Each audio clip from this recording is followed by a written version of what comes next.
नमस्कार। आज हम आपको सुनाएंगे महादेवी वर्मा की एक खूबसूरत कहानी भाभी।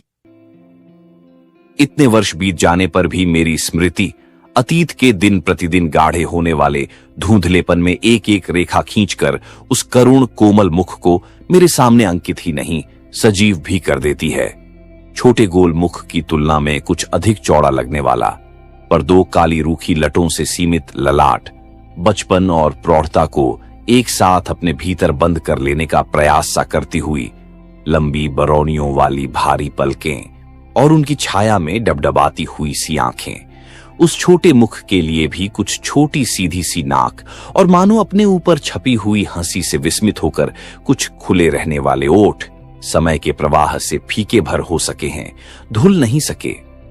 घर के सब उजले मैले सहज कठिन कामों के कारण मलिन रेखा जाल से गूंथी और अपनी शेष लाली को कहीं छिपा रखने का प्रयत्न सा करती हुई, कहीं कोमल कहीं कठोर हथेलियां, काली रेखाओं में जड़े कांतिहीन नखों से कुछ भारी जान पड़ने वाली पतली उंगलियां, हाथों का बोझ संभालने में भी असमर्थ सी दुर्बल रूखी पर गौर बाहें और मारवाड़ी लहंगे के भारी घेर से थकित से एक सहज सुकुमारता का आभास देते हुए कुछ लंबी उंगलियों वाले दो छोटे छोटे पैर, जिनकी एड़ियों में आंगन की मिट्टी की रेखा मटमैले महावर सी लगती थी, भुलाए भी कैसे जा सकते हैं। उन हाथों ने बचपन में न जाने कितनी बार मेरे उलझे बाल सुलझाकर बड़ी कोमलता से बांध दिए थे। वे पैर न जाने कितनी बार अपनी सीखी हुई गंभीरता भूलकर मेरे लिए द्वार खोलने आंगन में एक ओर से दूसरी ओर दौड़े थे। किस तरह मेरी अबोध अष्टवर्षीय बुद्धि ने उससे भाभी का संबंध जोड़ लिया था, यह अब बताना कठिन है। मेरी अनेक सहपाठिनियों के बहुत अच्छी भाभियां थीं।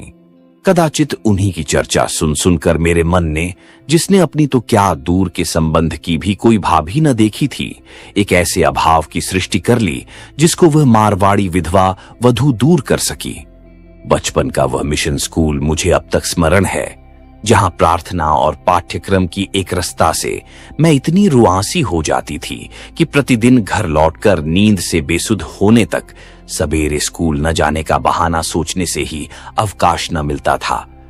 उन दिनों मेरी ईर्ष्या का मुख्य विषय नौकरानी की लड़की थी, जिसे चौका बर्तन करके घर में रहने को तो मिल जाता था। जिस कठोर ईश्वर ने मेरे भाग्य में नित्य स्कूल जाना लिख दिया था, वह मां के ठाकुर जी में से कोई है या मिशन की सिस्टर का ईसू, यह निश्चय न कर सकने के कारण मेरा मन विचित्र दुविधा में पड़ा रहता था। यदि वह मां के ठाकुर जी में से है तो आरती पूजा से जी चुराते ही क्रुद्ध होकर मेरे घर रहने का समय और कम कर देगा, और यदि स्कूल में है तो बहाना बनाकर न जाने से पढ़ाई के घंटे और बढ़ा देगा। इसी उधेड़ बुन में मेरा मन पूजा, आरती, प्रार्थना सब में भटकता ही रहता था। इस अंधकार में प्रकाश की एक रेखा भी थी। स्कूल निकट होने के कारण बूढ़ी कल्लू की मां मुझे किताबों के साथ वहां पहुंचा भी आती थी और ले भी आती थी, और इस आवागमन के बीच में कभी सड़क पर लड़ते हुए कुत्ते, कभी उनके भटकते हुए पिल्ले, कभी किसी कोने में बैठकर पंजों से मुंह धोती हुई बिल्ली, कभी किसी घर के बरामदे में लटकते हुए पिंजड़े में मनुष्य की स्वर साधना करता हुआ गंगाराम, कभी बत्तख और तीतरों के झुंड, कभी तमाशा दिखलाने वालों के टोपी लगाए हुए बंदर, ओढ़नी ओढ़े हुए बंदरियां, नाचने वाला रीछ आदि स्कूल की एकरसता दूर करते ही रहते थे।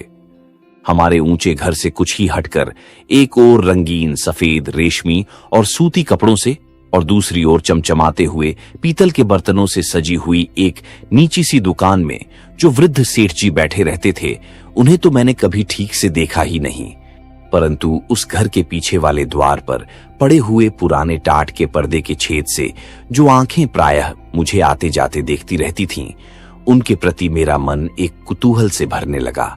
कभी कभी मन में आता था कि पर्दे के भीतर झांक कर देखूं, पर कल्लू की मां मेरे लिए उस जंतु विशेष से कम नहीं थी जिसकी बात कह कहकर बच्चों को डराया जाता है।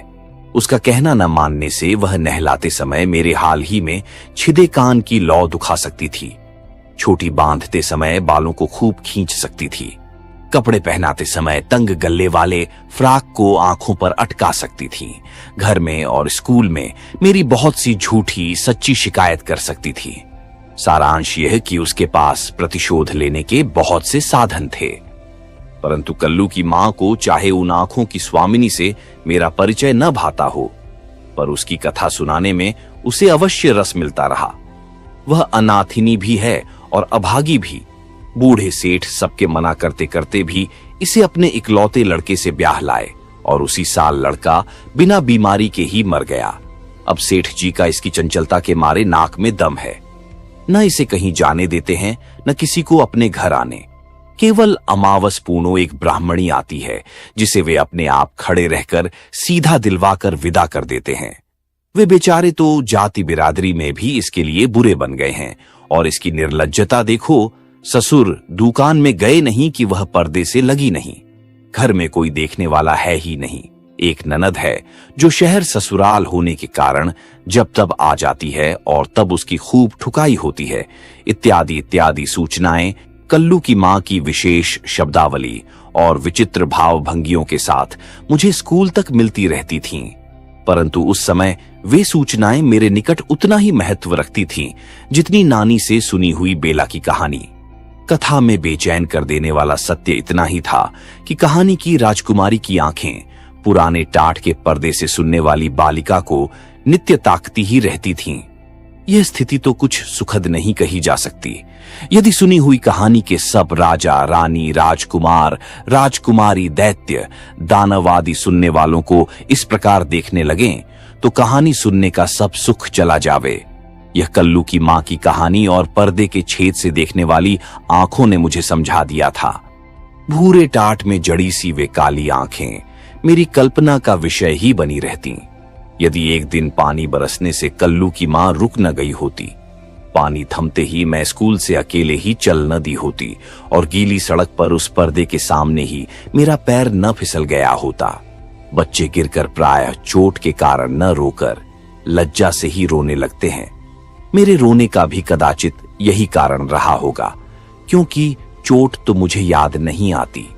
कह नहीं सकती कि पर्दे से निकलकर कब उन आंखों की स्वामिनी ने मुझे आंगन में खींच लिया, परंतु सहसा विस्मय से मेरी रुलाई रुक गई। एक दुर्बल पर सुकुमार बालिका जैसी स्त्री अपने अंचल से मेरे हाथ और कपड़ों का कीचड़ मिला पानी पोंछ रही थी, और भीतर दालान से वृद्ध सेठ का कुछ विस्मित स्वर कह रहा था, अरे यह तो वर्मा साहब की बाई है। उसी दिन से वह घर, जिसमें न एक भी झरोखा था, न रोशनदान, न एक भी नौकर दिखाई देता था, न अतिथि और न एक भी पशु रहता था, न पक्षी, मेरे लिए एक आकर्षण बनने लगा। उस समाधि जैसे घर में लोहे के प्राचीर से घिरे फूल के समान वह किशोरी बालिका बिना किसी संगी साथी, बिना किसी प्रकार के आमोद प्रमोद के, मानो निरंतर वृद्धा होने की साधना में लीन थी। वृद्ध एक ही समय भोजन करते थे और वह तो विधवा ठहरी। दूसरे समय भोजन करना ही यह प्रमाणित कर देने के लिए पर्याप्त था कि उनका मन विधवा के संयम प्रधान जीवन से ऊबकर किसी विपरीत दिशा में जा रहा है। प्रायः निराहार और निरंतर मिताहार से दुर्बल देह से वह कितना परिश्रम करती थी, यह मेरी बालक बुद्धि से भी छिपा न रहता था। जिस प्रकार उसका खंडहर जैसे घर और लंबे चौड़े आंगन को बैठ बैठ कर बुहारना, आंगन के कुएं से अपने और ससुर के स्नान के लिए ठहर ठहर कर पानी खींचना और धोबी के अभाव में मैले कपड़ों को काठ की मोगरी से पीटते हुए रुक रुक कर साफ करना मेरी हंसी का साधन बनता था। उसी प्रकार केवल जलती लकड़ियों से प्रकाशित, दिन में भी अंधेरी रसोई की कोठरी के घुटते हुए धुएं में से रह रहकर आता हुआ खांसी का स्वर, कुछ गीली और कुछ सूखी राख से चांदी, सोने के समान चमकाकर तथा कपड़े से पोंछकर मारवाड़ में काम में लाने के समय बर्तन पानी से धोए जाते हैं। रखते समय शिथिल उंगलियों से छूटते हुए बर्तनों की झंझनाहट मेरे मन में एक नया विषाद भर देती थी।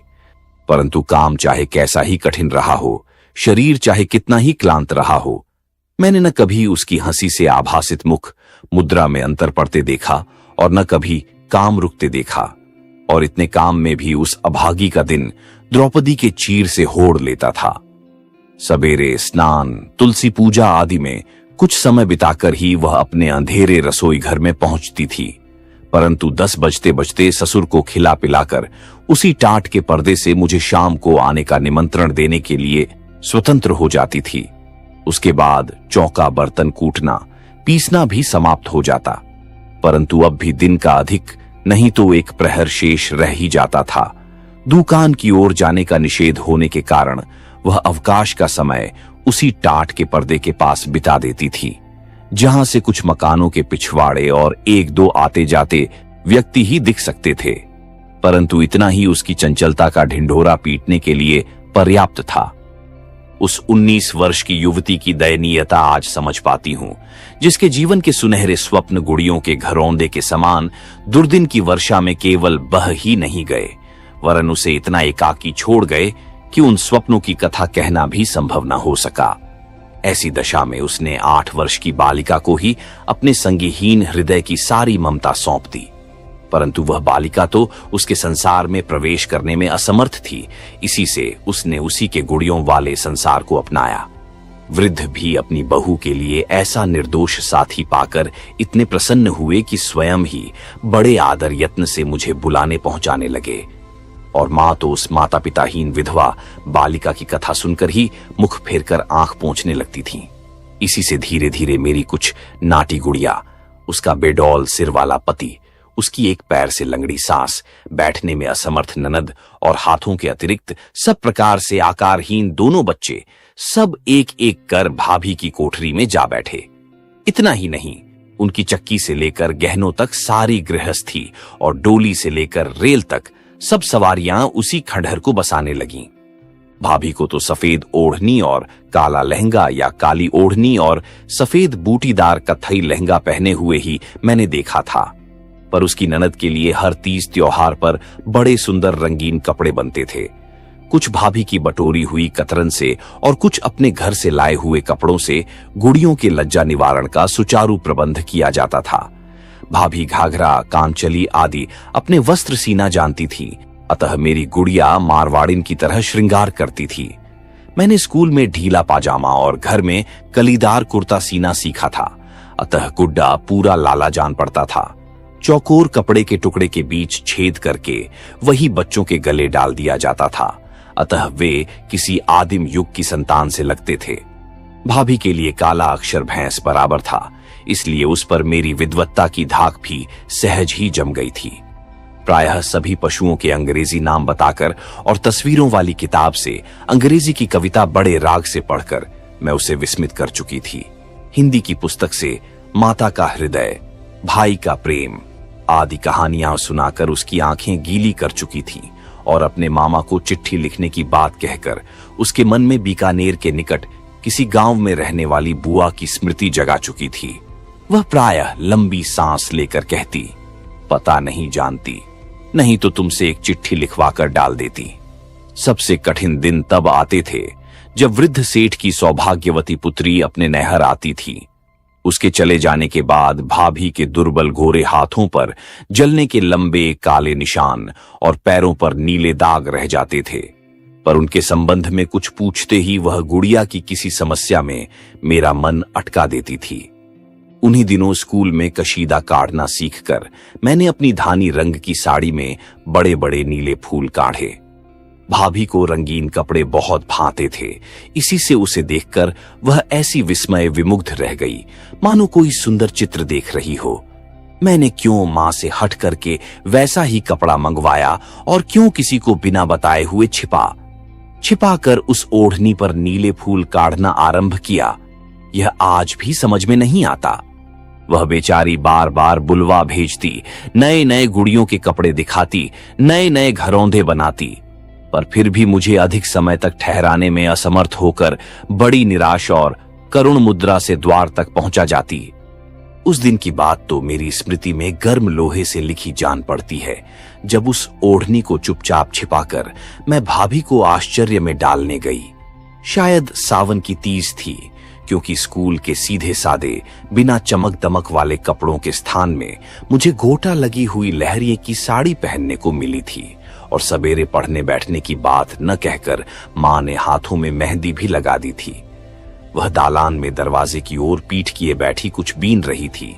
इसी से जब दबे पांव जाकर मैंने उस ओढ़नी को खोलकर उसके सिर पर डाल दिया तो वह हड़बड़ाकर उठ बैठी। रंगों पर उसके प्राण जाते ही थे। उस पर मैंने गुड़ियों और खिलौनों से दूर अकेले बैठे बैठे अपने नन्हे हाथों से उसके लिए उतनी लंबी चौड़ी ओढ़नी काढ़ी थी। आश्चर्य नहीं कि वह क्षण भर के लिए अपनी उस स्थिति को भूल गई जिसमें ऐसे रंगीन वस्त्र वर्जित थे, और नए खिलौने से प्रसन्न बालिका के समान एक बेसुधपन में उसे ओढ़ मेरी ठुड्डी पकड़कर खिलखिला पड़ी। और जब किसी का विस्मय विजड़ित बींदनी बहू सुनकर उसकी सुधि लौटी, तब हतबुद्धि से ससुर मानो गिरने से बचने के लिए चौखट का सहारा ले रहे थे, और क्रोध से जलते अंगारे जैसी आंखों वाली खुली तलवार सी कठोर ननद दहली से आगे पैर बढ़ा चुकी थी। अवश्य ही तीज रही होगी, क्योंकि वृद्ध स्वयं पुत्री को लेने गए थे। इसके उपरांत जो हुआ वह तो स्मृति के लिए भी अधिक करुण है। क्रूरता का वैसा प्रदर्शन मैंने फिर कभी नहीं देखा। बचाने का कोई उपाय न देखकर ही कदाचित मैंने जोर जोर से रोना आरंभ किया, परंतु बच तो वह तब सकी जब मन से ही नहीं शरीर से भी बेसुध हो गई। वृद्ध मुझे कैसे घर पहुंचा गए, घबराहट से मैं कितने दिन ज्वर में पड़ी रही, यह सब तो गहरे कोहरे में छिप गया है। परंतु बहुत दिनों के बाद जब मैंने फिर उसे देखा, तब उन बचपन भरी आंखों में विषाद का गाढ़ा रंग चढ़ चुका था, और वे ओठ जिन पर किसी दिन हंसी छपी सी जान पड़ती थी, ऐसे कांपते थे मानो भीतर का क्रंदन रोकने के प्रयास से थक गए हों। उस एक घटना से बालिका प्रौढ़ हो गई थी और युवती वृद्धा। फिर तो हम लोग इंदौर से चले ही आए, और एक एक करके अनेक वर्ष बीत जाने पर ही मैं इस योग्य बन सकी कि उसकी कुछ खोज खबर ले सकूं। पता लगा कि छोटी दुकान के स्थान में एक विशाल अट्टालिका वर्षों पहले खड़ी हो चुकी है। पता चला कि वधू की रक्षा का भार संसार को सौंपकर वृद्ध कभी के विदा हो चुके हैं, परंतु कठोर संसार ने उसकी कैसी रक्षा की, यह आज तक अज्ञात है। इतने बड़े मानव समुद्र में उस छोटे से बुदबुद की क्या स्थिति है, यह मैं जानती हूं। परंतु तब भी कभी कभी मन चाहता है कि बचपन में जिसने अपने जीवन के सूनेपन को भूलकर मेरी गुड़ियों की गृहस्थी बसाई थी, खिलौनों का संसार सजाया था, उसे एक बार पा सकती। आज भी जब कोई रंगीन कपड़ों के प्रति विरक्ति के संबंध में कौतुक भरा प्रश्न कर बैठता है, तो वह अतीत फिर वर्तमान होने लगता है। कोई किस प्रकार समझे कि रंगीन कपड़ों में जो मुख धीरे धीरे स्पष्ट होने लगता है, वह कितना करुण और कितना मुरझाया हुआ है। कभी कभी तो वह मुख मेरे सामने आने वाले सभी करुण क्लांत मुखों में प्रतिबिंबित होकर मुझे उसके साथ एक अटूट बंधन में बांध देता है।